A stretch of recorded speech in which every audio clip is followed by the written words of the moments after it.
आज हम राष्ट्रपति का अध्ययन करेंगे। राष्ट्रपति हमारा केंद्रीय कार्यपालिका का प्रमुख होता है।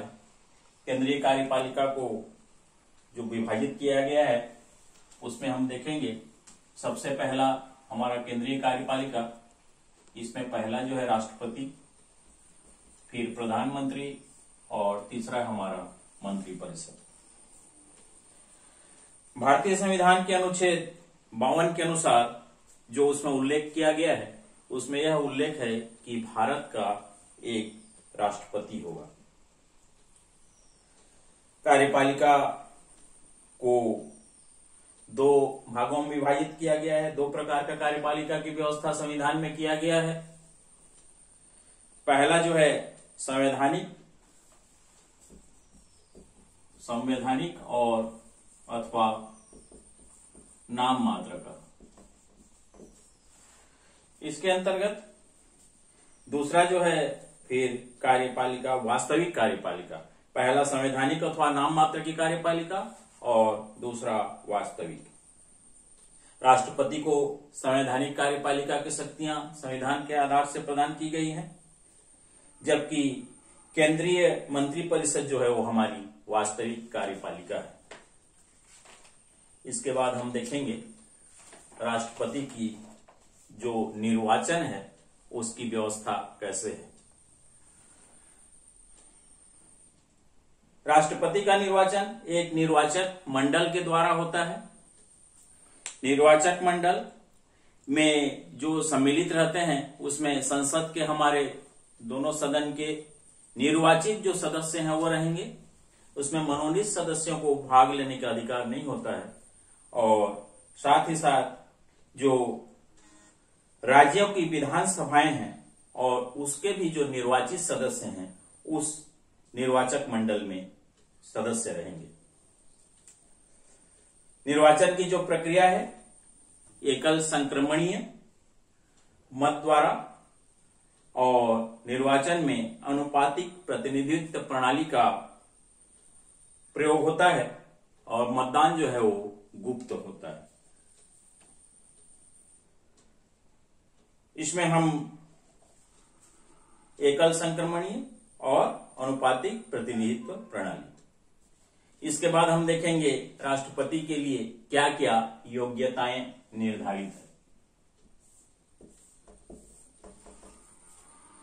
सबसे पहला तो राष्ट्रपति को भारत का नागरिक होना चाहिए, वो भारत का नागरिक हो। साथ ही साथ लोकसभा के सदस्य निर्वाचित होने के लिए जो योग्यताएं निर्धारित हैं वो योग्यता उसके पास होनी चाहिए। वह केंद्र सरकार, राज्य सरकार व स्थानीय सरकार के अंतर्गत किसी भी लाभ के पद पर कार्यरत नहीं होना चाहिए। राष्ट्रपति पद का उम्मीदवार न तो संसद के किसी सदन का और न ही राज्य के विधानमंडलों का सदस्य रह सकता है। नामांकन के लिए कम से कम 50 प्रस्तावक और 50 अनुमोदन करने वाले निर्वाचक होने चाहिए। पागल या दिवालिया नहीं होना चाहिए और किसी भी न्यायालय के द्वारा उसको प्रत्याशी बनने से रोक नहीं लगाया गया हो। उम्मीदवार को नामांकन के लिए 15,000 रुपये राशि जमानत के रूप में जमा करने होते हैं। यह धनराशि डाले गए कुल मतों के 8वें अंश से कम मत प्राप्त होने पर जब्त हो जाती है। इसके बाद हम देखेंगे राष्ट्रपति का कार्यकाल। राष्ट्रपति का कार्यकाल संविधान द्वारा 5 वर्ष निर्धारित किया गया है। राष्ट्रपति इससे पूर्व भी स्वेच्छा से त्याग पत्र दे सकता है। रिक्त स्थान की पूर्ति 6 माह के भीतर नए निर्वाचन द्वारा किए जाने की व्यवस्था की गई है और राष्ट्रपति के अनुपस्थिति में उसका जो कार्य या दायित्व है वो उपराष्ट्रपति के द्वारा संभाला जाता है। उपराष्ट्रपति भी किसी कारण से अनुपस्थित हैं। ऐसी स्थिति में हमारा जो सर्वोच्च न्यायालय के मुख्य न्यायाधीश हैं वो उसके पद को संभालेंगे, उनके कार्यों का निर्वहन करेंगे। इसके बाद हम देखेंगे राष्ट्रपति को हटाने की जो प्रक्रिया है उसको हम महाभियोग कहते हैं। महाभियोग प्रस्ताव संसद के किसी भी सदन में प्रस्तुत किया जा सकता है। संविधान का अतिक्रमण करने पर महाभियोग लगाकर राष्ट्रपति को उसके पद से हटाया जा सकता है। इसकी जो व्यवस्था है सामान्य रूप से हम अध्ययन करेंगे। इसमें महाभियोग प्रस्ताव की सूचना सदन को 14 दिन पूर्व प्राप्त होना चाहिए। उस प्रस्ताव की सूचना और उस पर सदन के कम से कम 1/4 सदस्यों के हस्ताक्षर या स्वीकृति होना आवश्यक है। यह प्रस्ताव प्रस्तावित सदन जहां रखा गया हो कुल सदस्यों के कम से कम 2/3 बहुमत से पारित होकर दूसरे सदन में भेजा जाएगा। द्वितीय सदन में जांच के दौरान राष्ट्रपति स्वयं अपने प्रतिनिधि के माध्यम से अपना स्पष्टीकरण देता है। द्वितीय सदन जांच के पश्चात अपने कुल सदस्यों के 2/3 बहुमत से महाभियोग प्रस्तावित पारित कर दे तो राष्ट्रपति पर महाभियोग सिद्ध समझा जाता है और उसे अपने पद से हटना पड़ता है। राष्ट्रपति के हम कार्य एवं उसके जो अधिकार व शक्तियां हैं उसको हम देखेंगे। सब इसके कार्यों को 2 भागों में विभाजित किया गया है, सामान्यकालीन शक्तियां और संकटकालीन शक्तियां। सामान्यकालीन शक्तियों के अंतर्गत जो पहला है कार्यपालिका अथवा प्रशासनिक शक्तियां, इसका उल्लेख भारतीय संविधान के अनुच्छेद 77 में मिलता है। इसमें कहा गया है कि भारत सरकार के अंतर्गत समस्त कार्यपालिका संबंधी कार्य राष्ट्रपति के नाम से किए जाएंगे और इसमें जो जो शक्तियों को निहित किया गया है कार्यपालिका अथवा प्रशासनिक शक्तियों में, उसमें प्रमुख रूप से विभिन्न जो राष्ट्रीय स्तर की नियुक्तियां हैं एवं उनको पद से हटाने की जो व्यवस्था और शक्तियां हैं उसका वर्णन मिलता है।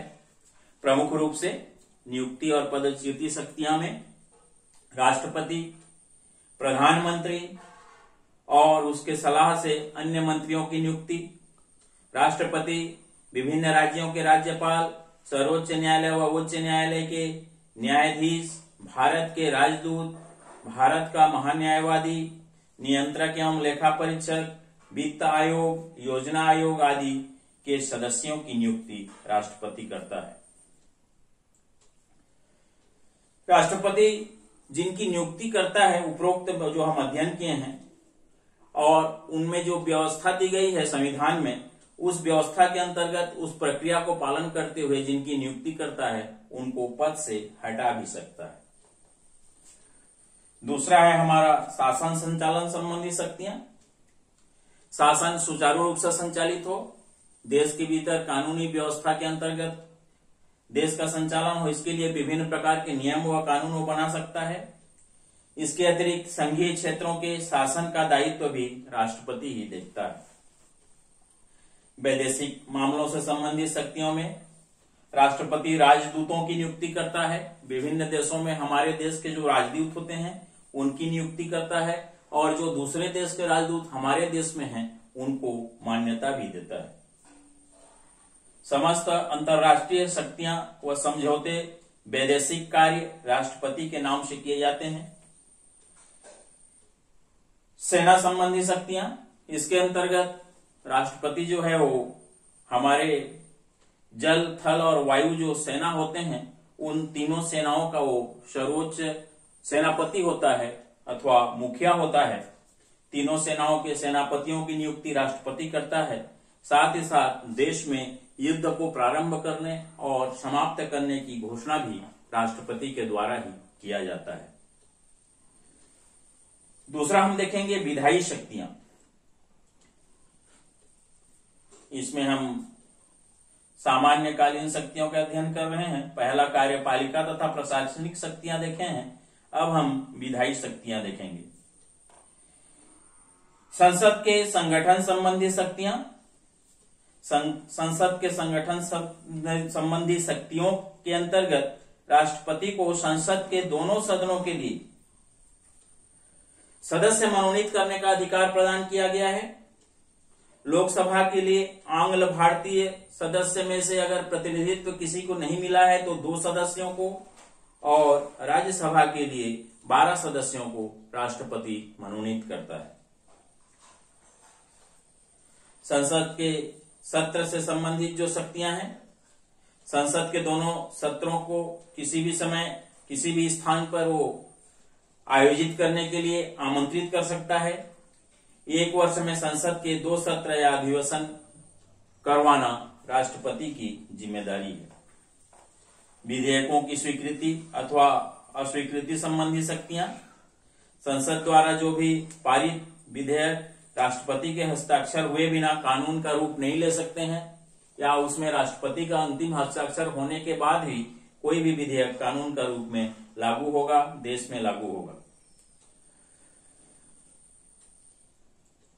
कुछ विधेयक ऐसे होते हैं जिन्हें सदन में प्रस्तुत करने से पूर्व राष्ट्रपति की स्वीकृति लेनी पड़ती है।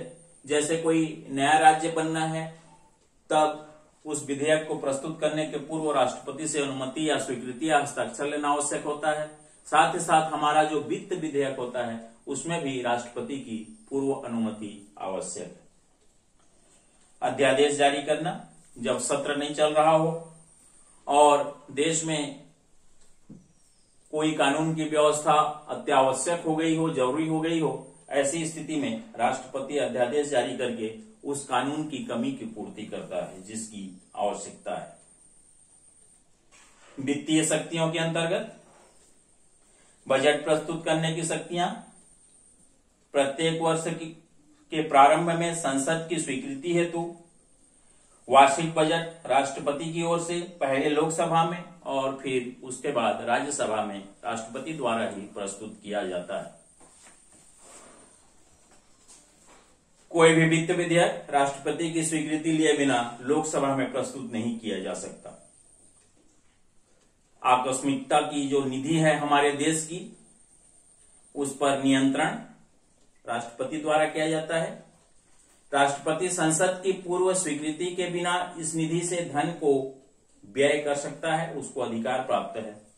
वित्त आयोग की नियुक्ति, वित्त संबंधी मामले में परामर्श लेने के लिए वित्त आयोग की नियुक्ति राष्ट्रपति करता है। संसद द्वारा नियम न बनाए जाने की स्थिति में राष्ट्रपति भारत की संचित निधि से धन निकालने या जमा करने संबंधित किसी भी प्रकार का राष्ट्रीय हित में, आर्थिक हित में नियम बना सकता है। न्यायिक शक्तियां, न्यायिक शक्तियों के अंतर्गत क्षमादान की शक्ति राष्ट्रपति की महत्वपूर्ण शक्ति है। किसी भी अपराध के लिए दंडित किए गए व्यक्ति को राष्ट्रपति क्षमादान देने, दंड को स्थगित करने या दूसरे दंड में परिवर्तित करने की शक्ति राष्ट्रपति के पास है। उच्चतम न्यायालय से परामर्श लेने की शक्ति, सार्वजनिक महत्व के कानून से संबंधित किसी भी संवैधानिक विषय पर राष्ट्रपति जो है वो परामर्श ले सकता है सर्वोच्च न्यायालय से। राज्य से संबंधित शक्तियां, इसके अंतर्गत राज्यों के विधेयकों पर स्वीकृति की शक्ति, राज्यों के वित्त पर किसी भी प्रकार का नियम बनाकर उसका अपव्यय ना हो, सुरक्षित हो, इसके लिए वित्त पर वो नियंत्रण रखता है। संघीय कार्यों को, जो भी संघ का केंद्र का कार्य है, उसको राज्यों को निष्पादित करने के लिए सौंपता है। संकटकालीन शक्तियां एवं कार्य अब हम देखेंगे। पहले जो 2 अध्ययन किए थे, सामान्यकालीन शक्तियां, फिर संकटकालीन शक्तियां। संविधान द्वारा राष्ट्रपति को जो जितने भी अधिकार प्रदान किए गए हैं, उन समस्त शक्तियों में सर्वाधिक महत्वपूर्ण और व्यापक संकटकालीन शक्तियों का स्थान है। संकट काल की घोषणा करने पर देश के संविधान को एकात्मकता स्वरूप प्रदान हो जाता है, प्राप्त हो जाता है। संकट काल की घोषणा संसद के द्वारा 30 दिनों के अंदर स्वीकृति होना आवश्यक है। यह घोषणा 6 माह तक लागू रहता है या प्रभावी रहता है। संकट काल की घोषणा होने पर संपूर्ण देश का शासन राष्ट्रपति के हाथ में संचालित होता है। संकट काल की घोषणा की जो परिस्थितियां और अनुच्छेद में उल्लेख है, उसमें सबसे पहला अनुच्छेद 352 यह व्यवस्था थी कि युद्ध, बाहरी आक्रमण अथवा आंतरिक सशस्त्र विद्रोह की स्थिति या शंका उत्पन्न होने पर राष्ट्रपति संकट काल की घोषणा कर सकता है। अनुच्छेद 356 राज्यों में संवैधानिक तंत्र विफल हो गया है या संविधान तंत्र के आधार से राज्य का कानून या शासन का तंत्र संचालित नहीं हो रहा है, ऐसा होने पर राष्ट्रपति वहां पे संकट काल की घोषणा कर सकता है। अनुच्छेद 360 में यह वर्णन है कि राष्ट्र में वित्तीय संकट उत्पन्न हो जाने पर राष्ट्रपति द्वारा संकट काल की घोषणा की जाती है।